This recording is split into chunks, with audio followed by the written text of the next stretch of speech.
Meenakshi Natarajan AICC general secretary గారు, PCC అధ్యక్షులు మహేష్ కుమార్ గౌడ్ గారు, మంత్రివర్యులు పొన్నం ప్రభాకర్ గారు, శ్రీధర్ బాబు గారు అందరూ కూడా నాతో మాట్లాడారు.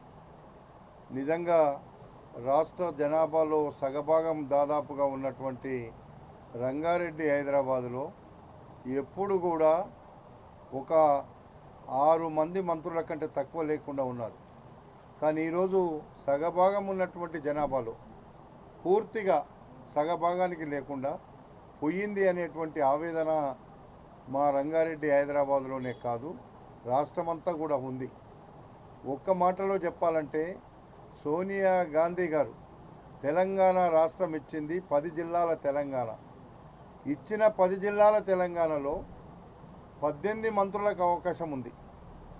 మేమేమంటున్నామంటే ముఖ్యమంత్రి గారికి చెప్పినాం, పిసిసి అధ్యక్షులకు చెప్పినాం, జనరల్ సెక్రటరీ గారికి చెప్పినాం, కేసీ వేణుగోపాల్ గారికి చెప్పినాం, రాహుల్ గాంధీ గారికి చెప్పినాం, జిల్లాలో ఉండేటువంటి ఎమ్మెల్యేలను పోయి చెప్పినాం. కానీ మరి వాళ్ళు ఎందుకో మరి రంగారెడ్డి హైదరాబాద్ హెడ్ క్వార్టర్లో ఉండేటువంటి జనాభా ప్రతిపాదికనన్నా ఇవ్వవలసినటువంటి అవసరం ఉండే. మరి మేమంతా కూడా పార్టీకి విధేయులుగా ఉన్నాం. 10 సంవత్సరాలు టీఆర్ఎస్ ప్రభుత్వంతో కొట్లాడి తెచ్చుకున్నటువంటి కాంగ్రెస్ ప్రభుత్వంలో మళ్ళెక్కడ ఆగమవుతుందో రంగారెడ్డి హైదరాబాద్ అనే బాధ మా ఇక్కడ ఉన్నటువంటి వేలాది మంది కార్యకర్తల దృష్టిలో, వాళ్ళ మనసుల్లో బాధ ఉన్న మాట వాస్తవం. మేము కార్యకర్తలు లేకుండా నాయకులం ఇవ్వడం పనిచేయలేం. కాబట్టి కార్యకర్తల అభిప్రాయమే మా అభిప్రాయం. కాబట్టి ఉన్నటువంటి పరిస్థితిలో వాళ్ళు మాట్లాడుతుంటే నిజంగా మేము చేసేటువంటి పరిస్థితి ఏమి లేక ఈరోజు నేను చెప్పినటువంటి పార్టీ అధిష్టాన వర్గం చెప్పింది, అసలు పార్టీని కాపాడుకుందే మేము పార్టీని చెడగొట్టడానికి ప్రయత్నం చేయం. పార్టీ యొక్క లైన్లోనే ఉండి పార్టీ యొక్క బాగు కోసం రేపు పార్టీలో మళ్ళా తిరిగి ప్రభుత్వాన్ని తెచ్చుకోవడానికైనా లోకల్ బాడీలు గెలవడానికైనా ప్రయత్నం చేస్తాం. అందులో ఏమాత్రం అనుమానం లేదు. కానీ చేసినటువంటి పొరపాట్లను మళ్ళీ చెయ్యొద్దు అనేటువంటిది మా ఆవేదన తప్ప ఇంకొకటి కాదు. ఇక్కడ వ్యక్తులు ముఖ్యం కాదు, వ్యక్తిత్వం ముఖ్యం, లేకపోతే పార్టీకి లాయాలిటీ ముఖ్యం. పార్టీలు కప్పగంతులు వేసినోడో కొత్తగా వచ్చినోడో అందరూ ముందుండి పెత్తనం చేస్తుంటే 10 సంవత్సరాలు అక్కడ వేరే పార్టీ అధికారంలో ఉంటే కొట్లాడి తెచ్చుకున్నటువంటి కాంగ్రెస్ను మళ్ళా రేపు కార్యకర్తలు ఏమి ఉద్దేశంతో రేపు లోకల్ బాడీలు అడగాలనే ఉట్టి వాళ్ళ ఆవేదన చెప్తుంటే మేము వాళ్ళని ఎట్లా రక్షించుకోవాలనేటువంటి బాధ తప్ప మాకే పదవులు కావాలని ఎప్పుడు అడగడం లేదు. రేపు వాళ్ళందరూ గెలవాలంటే మేమందరం ముందుండి గెలిపించుకోవాల్సినటువంటి అవసరం ఉంది. పార్టీని ముందు రేపు రాహుల్ గాంధీ నాయకత్వంలో ఈ భారతదేశంలో ప్రభుత్వాన్ని తీసుకురావాలంటే అక్కడ కానీ ఇక్కడ కానీ తప్పులు చేయకుండా పార్టీ లైన్లో అందరూ పనిచేయాలి తప్ప వ్యక్తిగత నిర్ణయాలు తీసుకొని మనకు పార్టీకి చెడ్డ పేరు తేవద్దు అనేది మా ఆవేదనను కూడా చెప్పి ఈ సందర్భంగా మనవి చేస్తున్నా. కాబట్టి అధిష్టాన వర్గం ఇప్పుడు కూడా మీరు ఉన్నటువంటి తెలంగాణలో ఉన్న 10 జిల్లాలను ఆలోచించి దృష్టిలో పెట్టుకొని మేము 10 జిల్లాలకు 10 మంది మంత్రులు ఇచ్చినాక అన్ని కులాలకి ఇవ్వండి, అన్ని మతాలకి ఇవ్వండి, అన్ని ప్రాంతాలకి ఇవ్వండి. 10 జిల్లాల తెలంగాణలో 10 మంది మంత్రులను ఇచ్చి మిగతా 8 మందిని కూడా అందులో క్యాస్ట్ ఈక్వేషన్ చూడండి, ఇందులో క్యాస్ట్ ఈక్వేషన్ చూడండి. కానీ ఇచ్చిన దగ్గరే ఇచ్చుకుంటూ పోతే మిగతా జిల్లాలు ఏమి కావాలనేటువంటి ఆవేదన తప్ప ఇంకొకటి కాదు అనేటువంటి మాట కూడా మీకు మనవి చేస్తున్నా. ఎందుకంటే రంగారెడ్డి హైదరాబాద్లో మేమంతా ఈరోజు ఏ ఒక్క సీటు కూడా హైదరాబాద్లో గెలవలేదు, రంగారెడ్డిలో గెలవలేదు.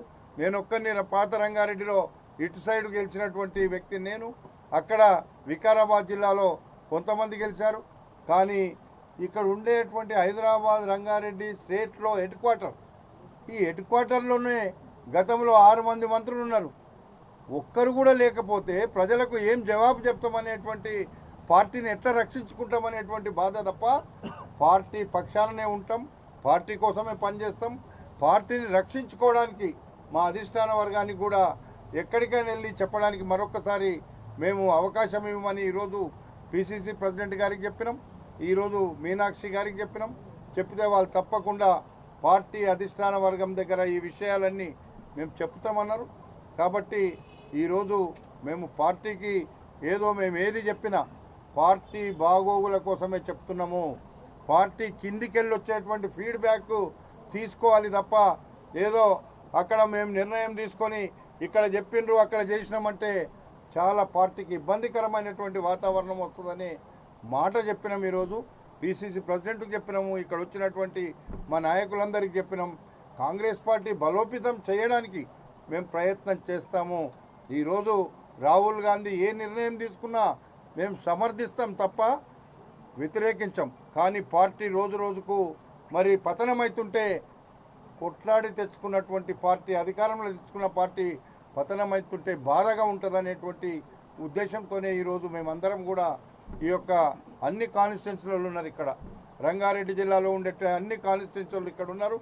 కాబట్టి అందరూ కూడా వాళ్ళు వచ్చి మనకు ఎందుకు మీరు అడుగుతలేరు అని మా మీద, మా పదవుల కంటే ఎక్కువ వాళ్ళ ప్రెషర్ ఈరోజు మా మీద ఎక్కువ ఉంది. కాబట్టి ఈరోజు రంగారెడ్డి జిల్లా పక్షాన, హైదరాబాద్ జిల్లా పక్షాన మేమందరం కూడా పోరాడుతున్నాం.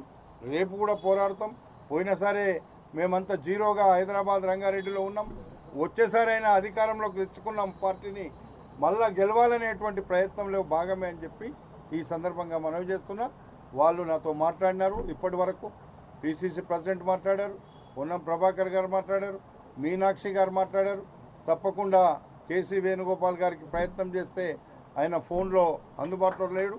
కాబట్టి తప్పకుండా కాంగ్రెస్ పార్టీ పక్షాన రేపు న్యాయం జరుగుతుందనేటువంటి నమ్మకం, విశ్వాసం మాకు ఉందని చెప్పి తెలియపరుచుకుంటూ మీ అందరికీ నమస్కారం.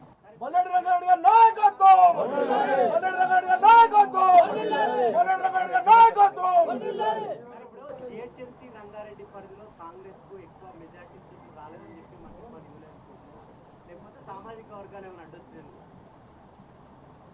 బ్రదర్, పార్టీ అధిష్టాన వర్గం తీసుకున్న నిర్ణయాన్ని మేము వ్యతిరేకించలేము. కానీ పార్టీకి చెప్పదలుచుకుంది చెప్పినాం. ఆ చెప్పింది పార్టీ సరి చేస్తుందని ఆలోచిస్తున్నాం.